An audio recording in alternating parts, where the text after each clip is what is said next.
আজি খোৱাত কি ৰান্ধিম কওকচোন। মই বাইদেউক সুধিছিলোঁ, বাইদেৱে মোক পনীৰ বনাবলৈ ক'লে। আৰু আপোনালোকে কি খাব কওকচোন। নহ'ব, পনীৰ বনাব নালাগে।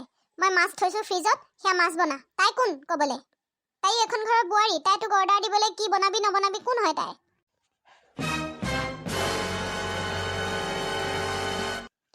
মই তোমাক কেতিয়া কৈছিলোঁ পনীৰ বনাবলৈ?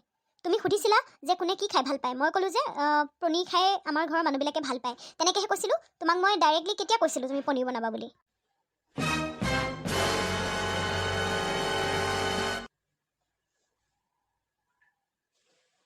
কিয় আপুনি মোক পনীৰ বনোৱাৰ কথা কোৱা নাছিলে? সেইকাৰণেহে মই বনাম বুলি কৈছিলোঁ। আপুনি যে জেগাত মিছা কথা কৈ দিলে। বা তহঁতৰ ইমান মুখ নে? মই সাক্ষাৎ শাহুজনী উপস্থিত থাকোঁতে তহঁতে ইমান কথা ক'বলৈ সাহস ক'ত পালি হা? যা নিজৰ কাম কৰ।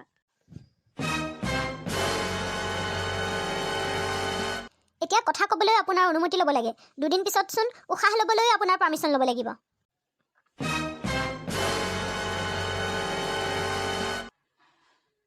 জল্দি কওক কি বনাব লাগে, নহ'লে কিন্তু মই নবনাওঁ। ইমান মই কাজিয়া কৰি থকা ঘৰৰ ছোৱালী নহয়, মই নোৱাৰোঁ ইমান হুলস্থুল কৰি থাকিবলৈ। নতুনকৈ বিয়া হৈ আহিছোঁ, আজি এসপ্তাহ হৈছে।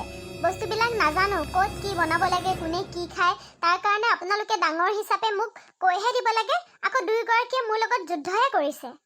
আপোনাক মই ডাঙৰ বৌ বুলিহে সুধিলোঁ। আপুনি এখন ঘৰত মোতকৈ কেইবাবছৰো আগত আহিছে। কথাখিনি বুজাই দিব লাগে। আপুনি কৈছিলে যে পনীৰ সকলোৱে ভাল পায়। মইতো ভাবি ল'লোঁ আৰু যে আপুনি মোক পনীৰে বনাব দিছে। সেইটোনো আকৌ আপুনি এতিয়া মই এনেকৈ ক'ব লাগেনে? এইটো কিয় আপুনি মিছা কথা ক'লে? আৰু মা, আপুনি যে কাজিয়া লগাৰ কথা কৈছে, তে আপুনিয়ে নকওক কিয় মই কি বনাম। আকৌ নবনালেও গালি দিব। মই কিন্তু নোৱাৰোঁ আৰু দেই, মই আৰু তাৰপিছত বনাব নোৱাৰিম। আহা দুদিন নহওঁতে ইমান মুখ নে? মুখ আছে, মুখ আছে বাবে কথা কমেই। মই পলাই অহা নাই, বিয়া হৈ আহিছোঁ। গতিকে মুখ থকা কথা, মই ক'ব লগা কথাখিনি মই এখন মুখেৰে কমেই। ঐ শুনহঁত, মই যি কওঁ তাকে হ'ব।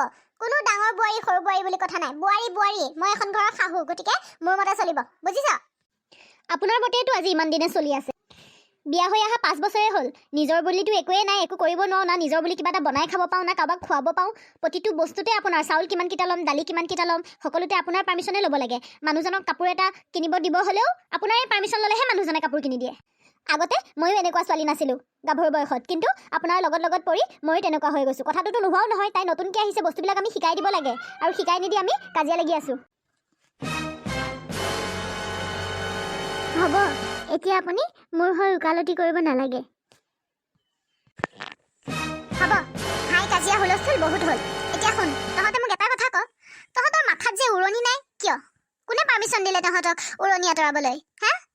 মই যেতিয়া বোৱাৰী হৈ আহিছিলোঁ, 30 বছৰ মই উৰণিৰ তলতে থাকিলোঁ। জেঠাল বৰজনা শাহুৰ শহুৰৰ আগত কেতিয়াও মই উৰণি নেপেলাওঁ। এতিয়া তহঁতে যে পাকঘৰত যে উৰণি নাই এজনীৰ মাথাটো, কিয়? উৰণিখন লৈ আছিলোঁ দিয়ক মা, কিন্তু ইমান গৰম পাকঘৰত উৰণি চৰণি লৈ বনোৱাটো বহুত কষ্টকৰ। ইমান জুই তাপটো গাত লাগে, কিবা ঘামি জিমি লুতুৰি পুতুৰি হৈ যাওঁ। সেইকাৰণে উৰণিখন মই আঁতৰাই থৈছোঁ। বাকী তাই কিয় আঁতৰাইছে মই লাহে লাহে ময়ো শিকি যাম। তেনেকৈ উৰণি তলত থাকি পোৱা নাই, আৰু ইমান গৰম লাগে। বাইদেৱে যিটো কৈছে মোৰো সেই ছেইম কণ্ডিশ্যন, সেইকাৰণে মই উৰণিখন ল'ব পৰা নাই। বাৰু হ'ব, বাহিৰত ওলাই গ'লে লৈ যাম। মই এইবিলাক নাজানো, উৰণি লহঁত চাবি কিন্তু, নহ'লে কিন্তু মই আচল শাহুৰ ৰূপ দেখাবলৈ বাধ্য হ'ম। ঠিক আছে, ল'ম দিয়ক।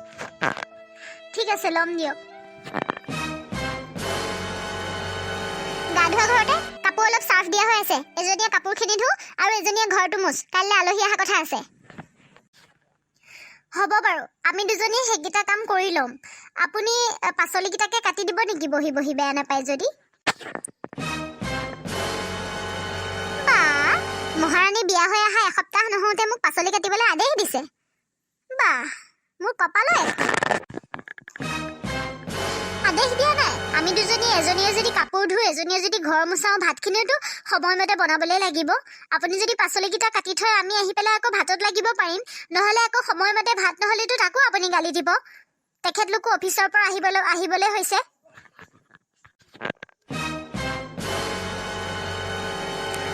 তেওঁতো ঠিকেই কৈছে।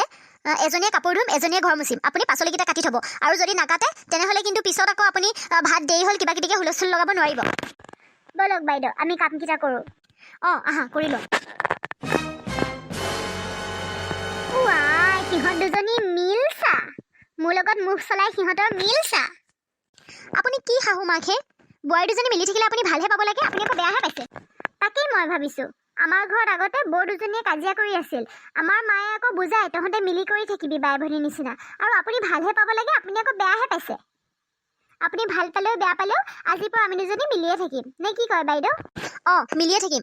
ইমান দিনে ময়ো কাঠৰ মহা নিচিনা হৈ আছিলোঁ, মনৰ কথা এটা পাতিবলৈ কোনো নাই। এতিয়া তুমি আহিছা, মই তোমাৰ লগত বাই ভনীৰ নিচিনাই থাকিম। আৰু মা, আপুনি তাত সহযোগ কৰিব খুজিলে পাৰিব, নহ'লে বেয়া পালেও লাভ নাই।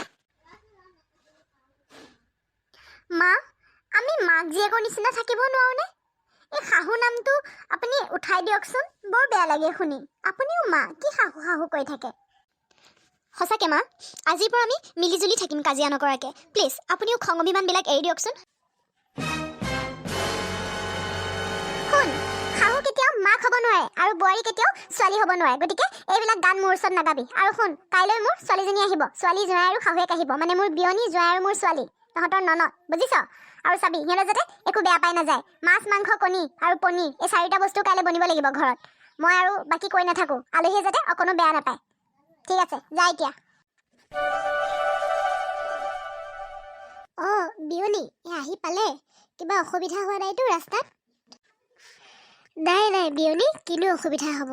এই আৰু আহি আছোঁ আমাক জীয়েক দুইজনী অকলে অকলে। ডাঙৰ বৌ, সৰু বৌ, ভালনে? বা তোমালোকে মোলৈ ফোন এটাও নকৰা, ইমান মনত পৰে মোৰ। হেৰি কি কয়, দাদাহঁত অফিচতে আছে নেকি? আৰু মা, দেউতা আহিলে স্কুলৰ পৰা? মাজনী, সেই দাদাহঁত আহিবহে দিয়া। আৰু দেউতাও এই স্কুলৰ পৰা আহিল, পিছত এয়া কিবা ৰাইজৰ মিটিং এখন আছে, তালৈ গৈছে। বাৰু এতিয়া এই দুৱাৰমুখতে কথা পাতিবানে?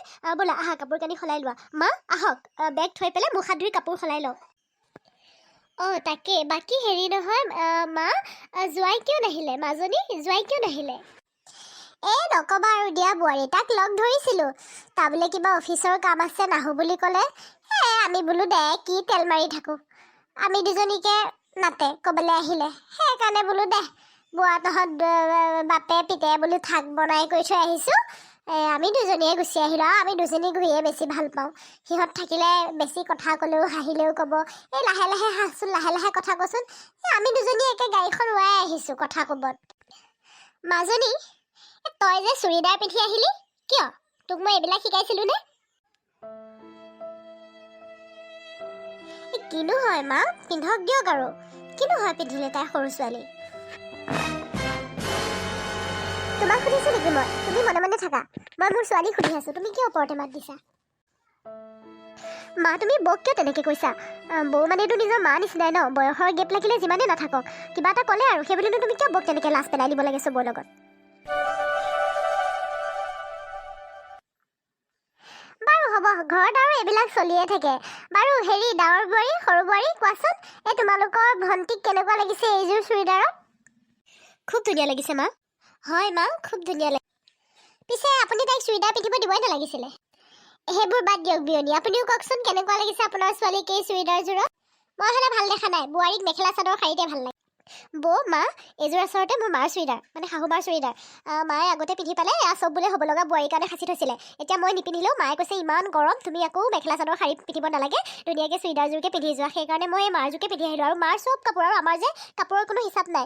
মোৰ মেখেলা চাদৰো মায়ে পিন্ধে, মাৰবিলাকো মই পিন্ধোঁ। আমাৰ মুঠতে কাপোৰৰ কোনো ভাগ বতৰা নাই। আমি কিনিলেও এযোৰ কিনো, দুইজনীয়ে পিন্ধোঁ। মানে আমাৰ কাপোৰ কোনযোৰ কাৰ বুলি তেনেকৈ নাই, আমি দুইজনী কাপোৰ পিন্ধোঁ। মা, তুমি কিয় বৌহঁতৰ লগত তেনেকৈ থাকিব নোৱাৰা মা? আৰু এই বৌহঁতে ইমান গৰমত কাম কৰি আছে, তুমি মেখেলা চাদৰ, তুমিতো ক'ব পাৰা তেওঁলোকক এই চেলৱাৰ চুইট পিন্ধি থাকিবলৈ বা নাইটি পিন্ধি থাকিবলৈ। ইমান গৰমত চোৱাচোন, হাত দীঘল ব্লাউজ পিন্ধি কেনেকৈনো পাকঘৰত কাম কৰি থাকে। তাকে বিয়নী, আপুনিও তেওঁলোকক এনেকৈ চুৰিদাৰ পিন্ধিবলৈ দিয়ক। ইমান গৰমত বেচেৰীকেইজনী পাকঘৰত লাগি আছে। হেৰি মা, বাৰু হ'ব দিয়ক, আমাৰ একো গৰম লগা নাই নহয়, আমি নিজেহে পিন্ধিছোঁ। মায়ে আমাক পিন্ধিবলৈ দিয়ে, আমিহে নিপিন্ধোঁ। বোৱাৰী, হয় হয়, আমাক মায়ে পিন্ধিবলৈ দিয়ে, চব পিন্ধিবলৈ দিয়ে, আমিহে নিপিন্ধোঁ। সৰু বোৱাৰী, মোক ক্ষমা কৰি দিবা বোৱাৰী, তোমালোকৰ লগত মই বৰ অত্যাচাৰ কৰিলোঁ। বিয়নী, মাজনী, আজি আপোনালোকে মোৰ মনত থকা বেয়া ভাৱবোৰ উলিয়াই দিলে। সঁচাকৈ মোৰ ছোৱালীজনী যে আপোনাৰ ওচৰত ইমান সুখী আছে, নিজৰ ছোৱালীৰ নিচিনা। এই দুজনীতো কাৰোবাৰ ছোৱালী, মই সিহঁতক সুখ দিব পৰা নাই, ইমান অত্যাচাৰ কৰিছোঁ। মাহঁত, মোক ক্ষমা কৰি দিবি। আজিৰ পৰা তহঁতকো মই নিজৰ ছোৱালীৰ নিচিনা ৰাখিম, তহঁতো মোৰ ছোৱালী।